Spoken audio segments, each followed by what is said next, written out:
It's getting real. I'm just about to hit a month on semen retention, and I can see benefits. I can see things that are changing, you know, visualization and faith, letting go, how these things are speeding up, I guess you could say, or, you know, just like the coincidences they're just seeming like, no, that's not a coincidence. Like, we decided and things just happened the way that we wanted. My brother and I have been chatting. You know, he joined the group about a week ago, and he started, and we've been chatting, and he, you know, we get to talking about like, hey, what state do we live in, etc. And he tells me what town he lives in. And I'm just like, wait a minute. I'm literally there right now. I'm leaving because I just finished delivering to your town. And he was like, that's crazy. You know, like, you know, we both kind of laugh, like, what is going on? And, you know, later that day, he was like, hey, when are you coming back? And, you know, it's not in my control. So I just told him, you know, like, well, I came here once. It's not my first time in Pennsylvania, and, you know, I'm sure it'll happen again. So next time it happens, we'll hit you up and we'll meet up and, you know, do whatever. You know, yeah, we'll just, you know, say hi in person. And the way that the company I work for you know, like how it works is I'm supposed to do a certain amount of trailers per week. So normally I do 3. So I drop the trailer off, and I figure out my next trailer's going right back to the same place. And what the fuck? What is going on right now?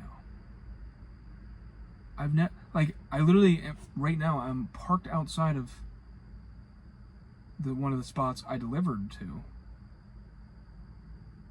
just a few, you know, like 2 days ago.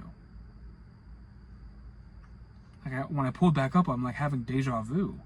Like, I start recognizing the road and like all this stuff. It's like, what is going on? And then we meet up and we go get dinner together, and it's like, holy shit, this group is like,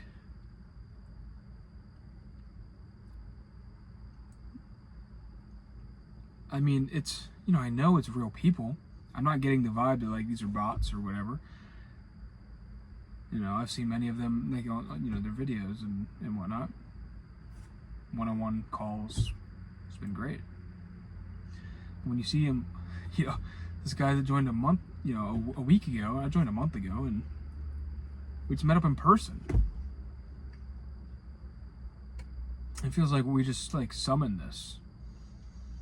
The universe is like, hey, oh, you two want to meet up? Okay, bet.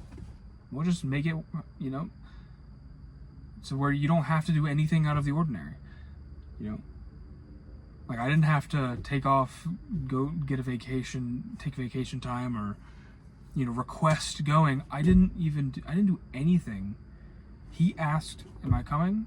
When am I going to come? And I'm like, you know, it's sometime.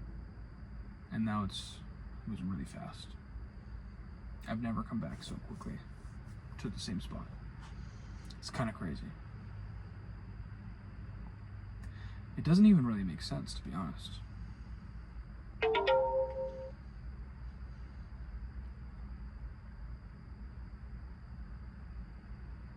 It just makes me, it was good just to, you know, that I feel like he's my brother. I feel like it's really tangible, and You know, gave him a hug at the end.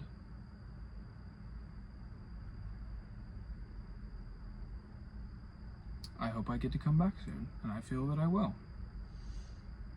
Now that, you know, like we're both, this is kind of like an opportunity to make this a tangible thing.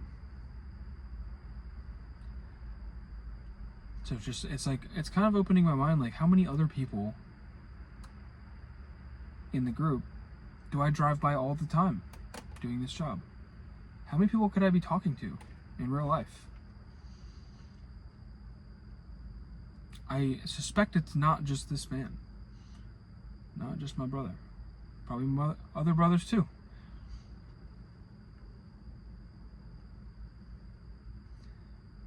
Yeah, I don't know that I've fully processed this. This group we're in is very special. And I don't think these things would be happening, not just the group, but like semen retention is just when you direct it the right direction, when you channel it into things that you like that are meant for you, it's effortless. It's so fast. Like I've done semen retention before. My longest streak was 90 days. But I didn't really point it anywhere.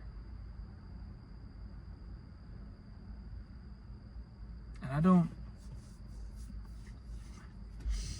know.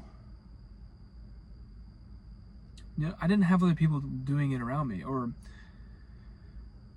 you know, I was part of a church when I was doing that, and I read the Holy Book, and you know, like I felt like this book saved me.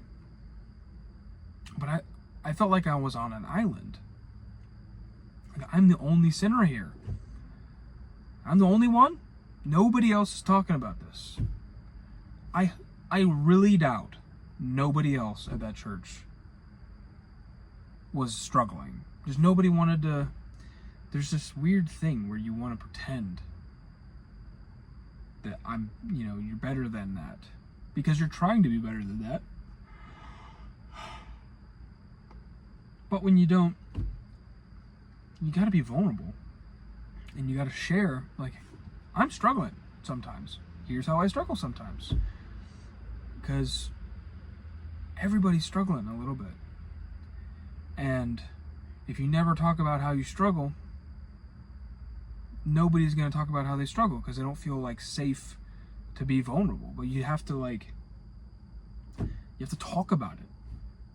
What am I not doing correctly? What do I want to do better? You know, when was the last time you felt hurt?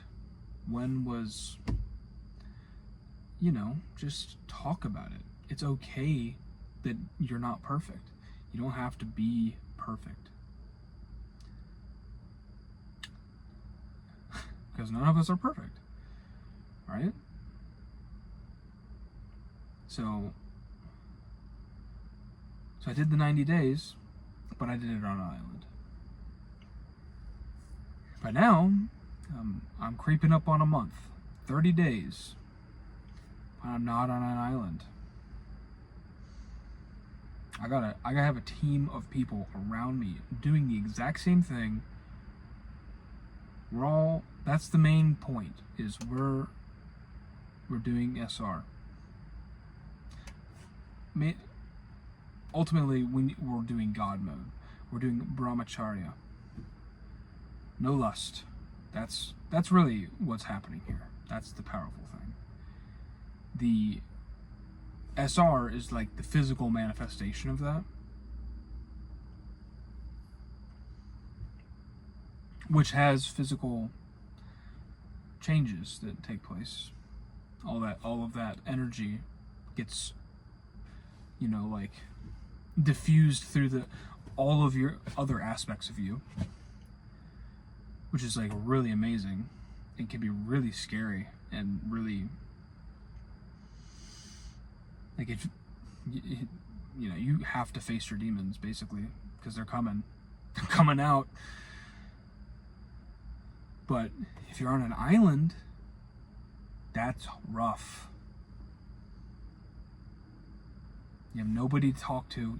Nobody around you talks about how they aren't, like, they say they're not perfect, but then they never give any evidence, right? I'm not willing to share anything that makes me feel, seem less than perfect. Not just in like little, like I got in an argument today, like, no. I was coveting that woman. Like, you need people, like, I really do not believe that any of us are really, we all do dark shit.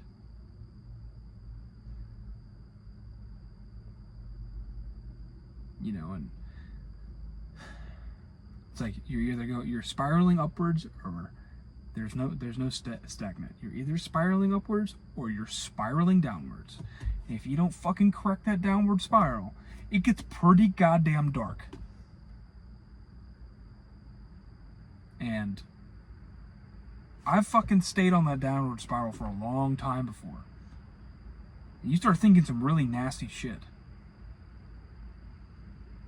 And then you need, when you go to, when you are attempting to go to a group, this church, and I love the people there, but nobody is willing to say, I've done some nasty, dark shit, and I'm gonna talk about it because I'm over it now.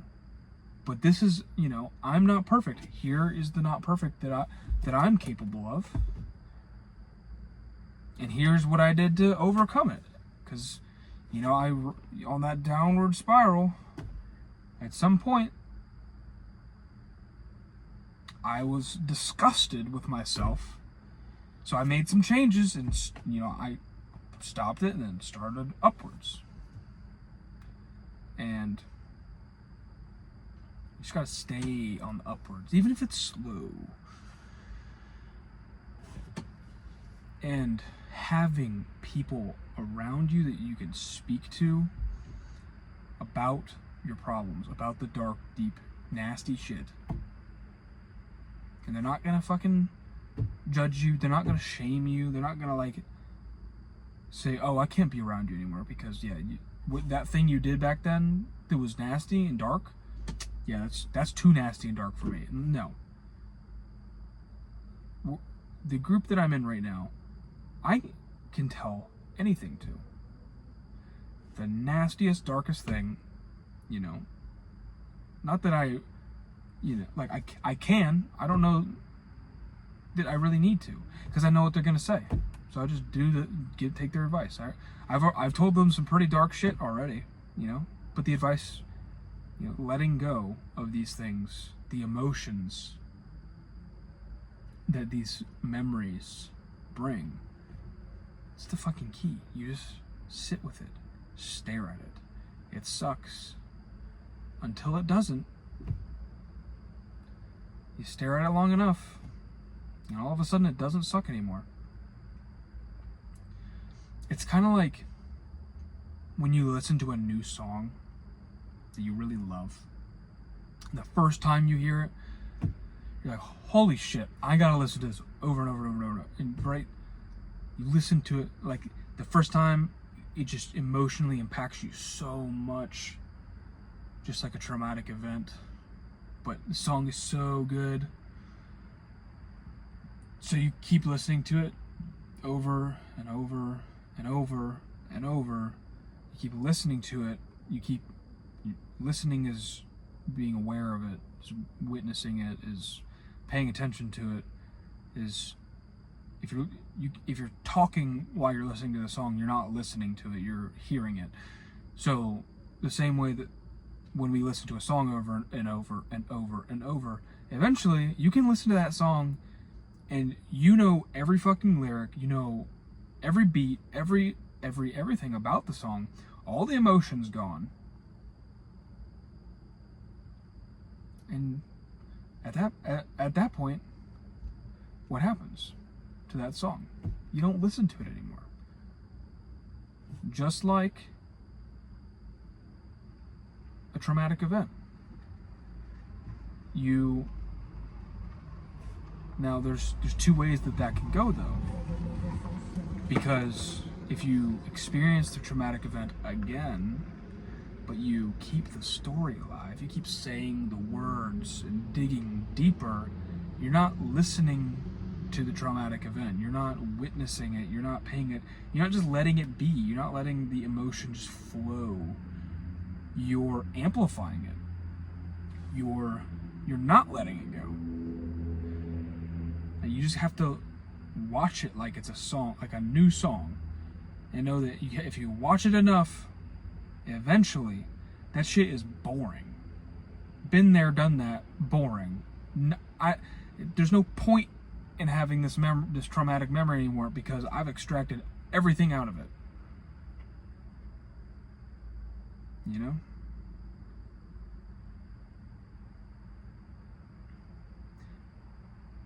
Overthinking can be a complete fucking nightmare. Until you take that, that requirement for your brain to, like, okay, once it gets fixated on something, it's not letting it go. If you got a couple fucking tools, you can neutralize any memory, anything. And it's eventually you start to feel crazy, or eventually I start to feel crazy. And the reason I feel crazy is because I don't feel. And for a long time I thought that was like, oh, I'm broken, I don't have emotions. But I do have emotions. If I go on YouTube and I watch like videos of like soldiers reuniting with their dogs, or faith in humanity restored type of content, right? My heart swells, my eyes water. Or like videos of babies laughing, right? I can't help but be like overjoyed, overwhelmed with joy kind of thing. I'm smiling too. Or, I can watch stuff that makes me sad, or, and I can be sad. And when I am sad, and when something happens in my life where I am sad, the overthinking part of me treats it just like a song. I may not be able to sleep that night because I'm going to think about this emotion that's in my body until it's fucking dead. Until I thought about it I've stared at it, I've thought about it until it's dead. The two main things that I have found really neutralize things quickly, or not quickly, because sometimes it's hard when you're in the overthinking mode to remember to shut the fuck up and just let the emotion be there. But ultimately, at the end, there's always two things that I've figured out. What I can do next about this situation, and what I can't. And that's basically it. Right? So you could kind of fast track it if you can, catch your brain. What in this situation can I do? What can I not do? And then you let it go. You just fucking stare at this emotion. You just let it, you just play it in your mind like a song. Play it like that song you love, and you cannot let just playing it on repeat 24/7. And then a week later, you're fucking sick of it. Because you know it way too well. No emotion anymore. No need to play it. Now, you may play it again in a couple years to see where you're at again, right? Yeah, I have plenty of songs like that where, you know, like a year or two later, it'll just pop into my head. I'll type it in. I'll listen to it. Still not as good as the first time, but I might listen to it again, you know? And honestly, after like one or two times listening to it again, you know, like after, let's say after like 2 years, I listen to it again. It's like, okay, I might stick it back in the rotation. And then I end up listening to it 3 times and I'm like, never mind. I'm done. And after a week, like, yeah. So, and this will happen with like just any emotion, really. It doesn't have to be trauma. I mean, you can do the exact same thing with you know, joy, with you know, all of it. Any emotion that exists, if you fucking sit there long enough, you're gonna get used to it. That's kind of, you know, kind of what, like a, you know, we can not be grateful for things, you know. We get used to them really quick. You get a brand new car, fucking 3 days later, you're like, oh yeah, I've always had, you basically feel like you've always had this car. It wasn't the car, you know, that feeling is very short-lived.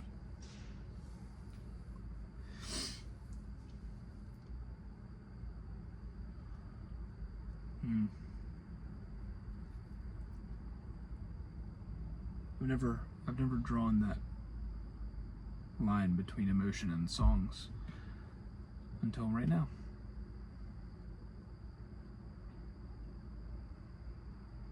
I feel like God is cooking them up right now. I don't know what's going on. It's pretty cool to watch. I hope you liked it.